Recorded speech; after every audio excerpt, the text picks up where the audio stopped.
میرا نام سہیل مقبول ہے، پنجاب یونیورسٹی سے تعلق ہے میرا۔ میرا سوال یہ ہے کہ جو آج کا الیکٹرانکس کا کاروبار ہے، نقد اور آسان قسطوں پہ جو کاروبار ہو رہا ہے، یہ اسلامک پوائنٹ آف ویو سے جائز ہے یا نہیں جائز ہے؟ یہ جو بجلی کی مشینیں، ٹیلی ویژن قسطوں پہ بھی اور نقد بھی، یہ جائز ہے یا نہیں؟ دیکھیے، میں نے اگرچہ ابتدا میں آپ سے کہا کہ میں فقہی مسائل میں دخل نہیں دینا چاہتا، لیکن بعض چیزیں ایسی ہیں کہ جن کے بارے میں میری یہ رائے ہے کہ میں یہ رسک لے کر بھی کہ علماء میں اس بات سے اختلاف کریں گے، میں وہ بات بیان کروں۔ وہ ایک ایسا حق ہے، احقاق حق، جس سے جین اور جان چرانی نہیں چاہیے۔ میرے نزدیک یہ معاملہ کہ یہ گلاس اگر آپ نقد خریدتے ہیں تو 10 روپے کا ہے، اور 1 مہینے کے بعد اگر آپ پیسے دیں گے تو پھر 11 روپے ہیں، میرے نزدیک یہ سودی معاملہ ہے۔ 1 روپیہ سود ہے۔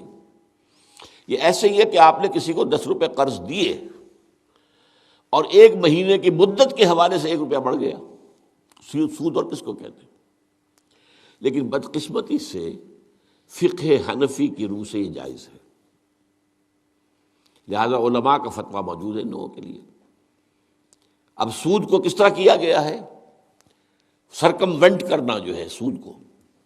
آپ ایک کار خریدنا چاہتے ہیں، آپ کے پاس پیسہ نہیں ہے، آپ 10 لاکھ روپیہ بینک سے لیتے ہیں، بینک اپنا جو ہے آپ کو 10 15 20% کے اوپر قرض دے دیتا ہے۔ اس کے بجائے ایک راستہ اختیار کیا، ہم آپ کو کار خرید دیتے ہیں، آپ ہمیں 10 سال کی قسطوں میں پیسے دے دیجیے۔ وہ اپنے 10 سال کا سود کیلکولیٹ کر کے اس میں ڈال دیتے ہیں، وہ آپ کو دینا پڑ گیا۔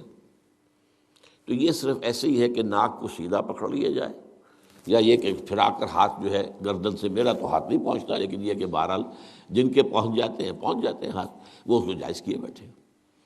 تو میرے نزدیک اصل میں یہ آپ کے سامنے ایک بڑی دین کی حکمت اور فلسفے کے اعتبار سے بہت اہم بات ہے جو اب کہنے چلا ہوں۔ دیکھیے، آپ کو معلوم ہے کہ حق و باطل کے درمیان کشاکش اور کشمکش اور جنگ کی تو اول روز سے ہے۔ ستیزہ کار رہا ہے ازل سے تا امروز، چراغ مصطفی سے شرار بولہوی۔ نتیجہ کیا ہے؟ حق غالب آتا ہے، کچھ عرصے کے بعد پھر باطل سامنے آ جاتا ہے، پھر کوئی اللہ نے نبی بھیجا، پھر حق کو غالب کیا، پھر اس کے اوپر بعد میں کچھ عرصے کے بعد پھر باطل سامنے آ گیا، شیطان نے پھر غلبہ کر لیا۔ یہی ہوتا آیا نا۔ خلافت راشدہ کے ختم ہونے کے بعد سب سے پہلی خرابی کیا آئی؟ ملوکیت آ گئی۔ اب موروثی ملوکیت ہے۔ ملوکیت کیا ہے؟ جس کی لاٹھی اس کا بھینس، جس کے بعد طاقت ہے وہ آئے اور حکومت کے اوپر قابض ہو جائے۔ اب کہلاتے خلفاء تھے، وہ خلفاء تو نہیں تھے، بادشاہ تھے۔ وہ بنو امیہ کے ہوں، بنو عباس کے ہوں، یا ترک ہوں، یہ بادشاہ تھے، کہتے تھے خلفاء اپنے آپ کو۔ ایک معنی میں تھا کہ ظاہر بات ہے اپنی اس حاکمیت مطلقہ کے مدعی وہ نہیں تھے، حاکم اللہ ہی کو مانتے تھے، لیکن وہ خلافت راشدہ کا نظام جو تھا وہ دنیا میں دوبارہ نہیں آیا۔ اس ملوکیت میں آ کر ظاہر بات ہے دین میں جو فساد برپا کیا ہے، وہ نماز روزے میں کوئی فساد پیدا کرنے کی انہیں ضرورت ہی نہیں تھی، پڑھے جاؤ بھائی نماز، ٹھیک طریقے سے پڑھے جاؤ۔ لیکن ان کو مالی معاملات کے اندر ملوکیت کا معاملہ جو ہے وہ تو اس کے ساتھ باپ ہوتا ہے۔ سب سے پہلی خرابی یہ پیدا ہوئی کہ جاگیرداری۔ اسلام میں کوئی جاگیرداری نہیں ہے۔ اسلام میں یہ جو ایبسینٹی لینڈ لارڈزم ہے یہ بھی جائز نہیں ہے۔ امام ابو حنیفہ کے نزدیک حرام، امام مالک کے نزدیک حرام، امام شافعی کے نزدیک حرام۔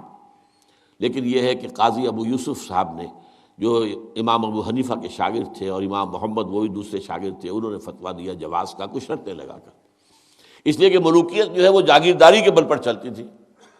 5 ہزاری منصبدار، 20 ہزاری منصبدار، 30 ہزاری منصبدار، 50 ہزاری منصبدار، اور اس کے اوپر بادشاہ تھے۔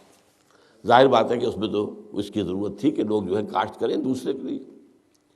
اور اسی طریقے سے نقد کے اندر یہ رقم کے اندر اضافہ کر کے اور بیک ڈور سے سود داخل ہو گیا ہے۔ لیکن ایک زمانے میں ہمارے ہاں جب کہ سپریم کورٹ تک معاملہ پہنچ گیا تھا سود کا، تو میں نے اس معاملے میں ایک بہتری کا پہلو دیکھا تھا کہ چلیے کم سے کم ایک سود اسی درجے تک تو آئے گا نا کہ 1 مہینے کے بعد پیسے دو گے تو 11، اگر 2 مہینے ہو گئے تو وہ 12 نہیں ہوں گے، 11 ہی رہیں گے۔ یعنی ایک انیشل سٹیج پر تو سود آ گیا، لیکن اس کے بعد وہ پرپیچویٹ نہیں کر رہا، بڑھ نہیں رہا ہے. 3 مہینے کے بعد 13 نہیں ہوں گے، رہیں گے وہی 11 ہی. تو کم سے کم یہ کہ لمیٹیشن تھی. اب یہاں قسطوں نے اس لمیٹیشن کو بھی ختم کر دیا. آپ 20 سال کی قسطیں بنا دیجئے. مارگیج ہاؤسز کا جو دنیا کے اندر چل رہا ہے 20 سال کا، 30 سال کا مارگیج ہوتا ہے. وہ گویا کہ پھر سود کو انہوں نے اپنا پورا حصہ جو ہے کاؤنٹ کر کے اس میں ملا کے اور اس کی قیمت رکھ دیتی. میرے نزدیک یہ چیزیں حرام ہیں، اور میں ڈنکے کی چوٹ کہتا ہوں کہ حرام ہیں.